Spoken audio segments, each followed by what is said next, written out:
Some crash outs come from pain, others come from pure stupidity. Here are the most valid and most invalid crash outs in animation history ever. Starting with King Magnifico from Wish. Deserve more than I decide what everyone deserves. I decide what everyone deserves. A king, magic powers, loyal citizens, an entire kingdom built around him. And somehow that still wasn't enough. Because the second people start asking questions like, hey, why are you keeping all of our dreams locked in a vault? This king completely loses the plot. He starts reading forbidden magic, turns against his own people, and imprisons anyone who disagrees with him. Imagine running an entire country and crashing out because someone asked to see the terms and conditions. This is the things I get! But here's the thing. Magnifico isn't completely wrong. Not every wish should be granted. Some of them are dangerous, but the problem isn't what he believes, it's how fast he crashes. But honestly, that's probably the point. King Magnifico isn't written in to be reasonable under pressure. He's written to be the kind of narcissist who starts showing cracks the second he stops getting his way. I think somewhere along the way he forgot he is a king, not a god. So yeah, Magnifico, this one's on you. And that lands him at number 5 on the invalid crash outside. Unlike Mirabel from Encanto, who actually had a reason. Some of us have bigger problems, you selfish, entitled princess! Selfish! Her whole family has magical gifts. Her grandmother built a literal miracle. Doors glow when people touch them, but Mirabel's door? It went dark, in front of everyone, at 5 years old. Every family dinner, every celebration of someone else's gift when they all cheer, the silence around Mirabel does the talking. She was never told she didn't belong, she was just never told she did. And when she finally cracks, the casita cracks with her. Look, family, you're the one that doesn't care. You're the one breaking our home. Don't you The miracle is dying because of you. She was never the problem, she was the proof. That crash out wasn't a tantrum, it was a mirror. Valid, completely valid. Even the house agreed. And Bruno, by the way, he just disappeared into the walls and watched rat telenovelas alone for years because existing near his family had gotten too complicated. That might genuinely be the saddest thing in this entire movie. And that gives Mirabel the number 4 spot on the valid ranking. Valid is not a word that applies to Mother Gothel. You are not Leaving this tower!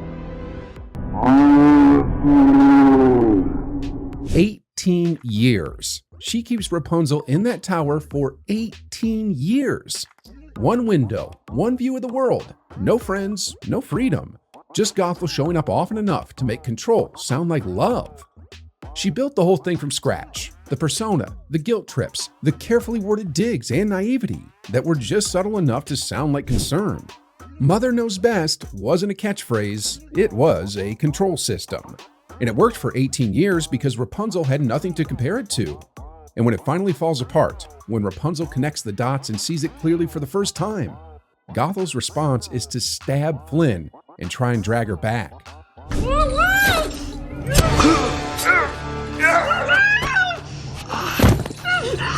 Now look what you've done, Rapunzel. She wasn't betrayed or heartbroken, she was exposed. And her crash out was simply the lie refusing to die with any dignity. There was never love there to lose, just control that had run out of places to hide. Gothel lands at number 3 on the invalid side. And speaking of people who deserved a lot more grace than they got, Mr. Incredible from The Incredibles is a very different kind of story. You were this close to losing your...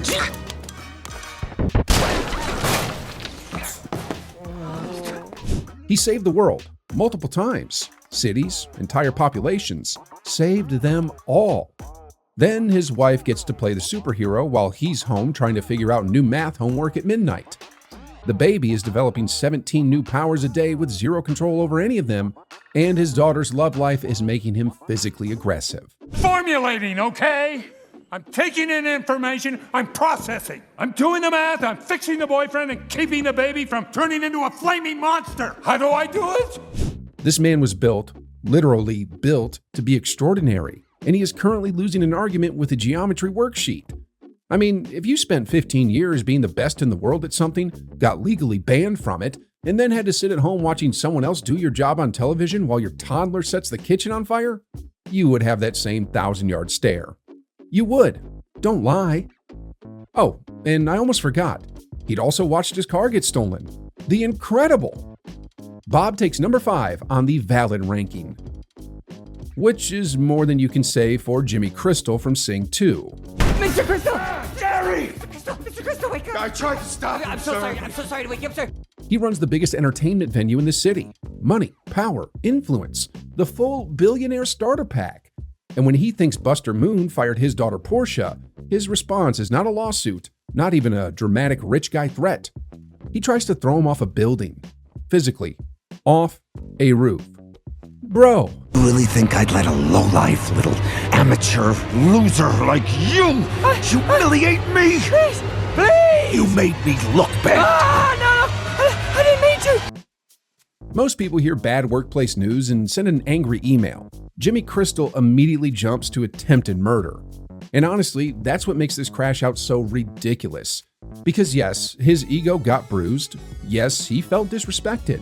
But if your emotional range goes from slightly annoyed to rooftop homicide in under 10 seconds, the problem is probably you. Yeah, Jimmy, this one's on you. Jimmy lands at number 4 on the invalid ranking. I know, it's still insane, just not the worst.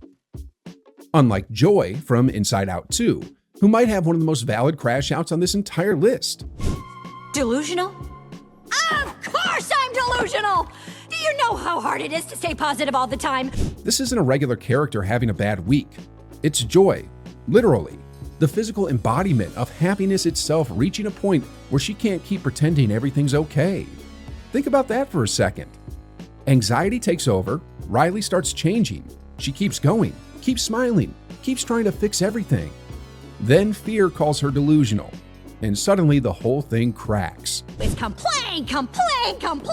Jiminy mother-loving toaster strudel! Do you think I have all the answers? Of course I don't! But here's the thing. That crash out wasn't weakness. It was exhaustion. Joy spent the entire movie carrying a responsibility no single emotion was ever supposed to carry alone. Eventually, something had to give. And honestly, if the literal concept of happiness can't handle it anymore, most of us never stood a chance. Valid. Completely valid. That puts Joy at number 2 on the valid crash out ranking. But if someone isn't valid, it's Syndrome. All I wanted was to help you. I only wanted to help. And what did you say to me? Fly home, buddy. I work alone. It tore me apart. Mr. Incredible told a 10-year-old fan he couldn't be a sidekick. Once. While he was mid-fight, mid-crisis, mid-everything. And Syndrome spent decades building a private island, a personal robot army, and a database of superheroes he hunted down and killed. All of it. Every single piece of that infrastructure. Because one guy didn't have time for him on one afternoon. Heroes. Everyone can be super. And when everyone's super, No one will be. And yes, rejection at 10 years old stings. It genuinely does. If you got turned away by your hero as a kid, you'd be upset. You'd probably cry. You might write an angry diary entry. What you would not do, what most functioning humans would not do, is construct a killbot with citywide casualty range and spend 30 years crossing names off a list. But the thing is, rejection isn't what made Syndrome a villain. Lots of people get rejected. Lots of people watch their dreams fall apart. The difference is that eventually, most people move on. Syndrome never did. And honestly, that's what makes this crash out so invalid. Not the rejection, the refusal to let it go. Take the L, buddy. It was always yours. He takes number 2 on the invalid ranking. 30 years for one rejection is crazy work. Unlike Syndrome, who had 30 years to talk himself out of it, Kenai from Brother Bear had no time at all. His brother is dead. A bear killed him. So he tracks it down and kills it back.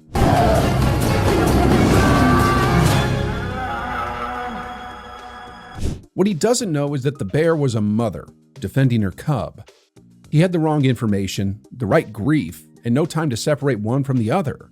I mean, if someone you loved more than anything was suddenly gone and you had one clear target in front of you, you would not stop to listen to the backstory either. Most of the time, grief doesn't wait for instructions. But then he turns into a bear, and the cub whose mother he killed ends up becoming his best friend. They laugh together, travel together, and slowly become brothers in every way that matters. Then Kenai discovers the truth. He killed his mother. Relax. Was she okay? Oh, yeah. Hey, Kenai, what's wrong? More than that to stop my mom. Where you going? She got out of the water, okay? Him killing a bear isn't an excuse, but he definitely had a reason. Kenai didn't crash out from ego or boredom.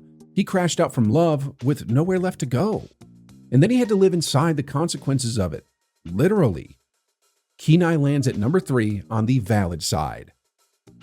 Speaking of people who were given a second chance they absolutely did not deserve, Titan from Megamind had everything Kenai never asked for. You're supposed to be with me! I'm trying to warn you. How? It's Titan! It's Titan, not Hal! He was chosen, given actual superpowers, handed them by someone who genuinely, sincerely believed he could be the hero the city needed. And then the first time a girl didn't immediately respond and a news segment wasn't flattering, he switched sides just like that. Megamind! This one's for Space Stepmom! You lied to her! Oh, well done!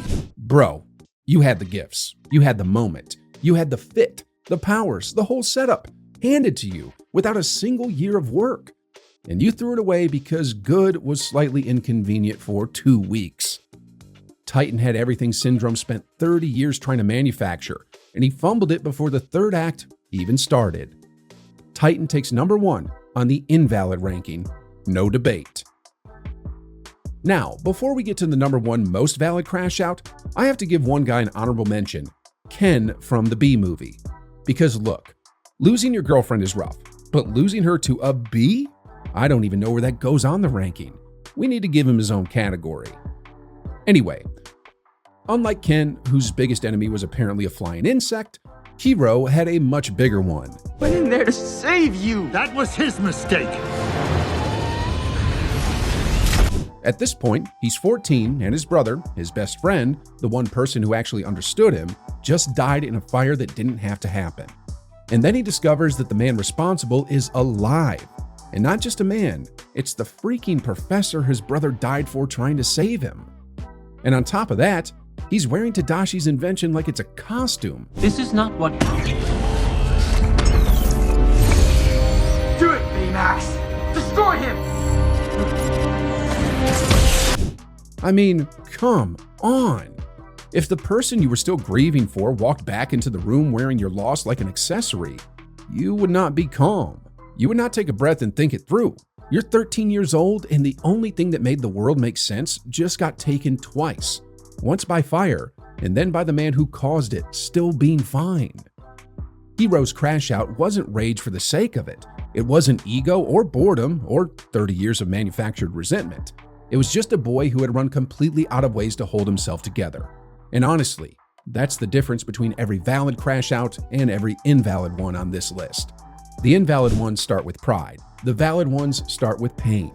And pain has a way of making even the best people break, which is exactly why Hiro takes the number 1 spot on the valid crash out ranking.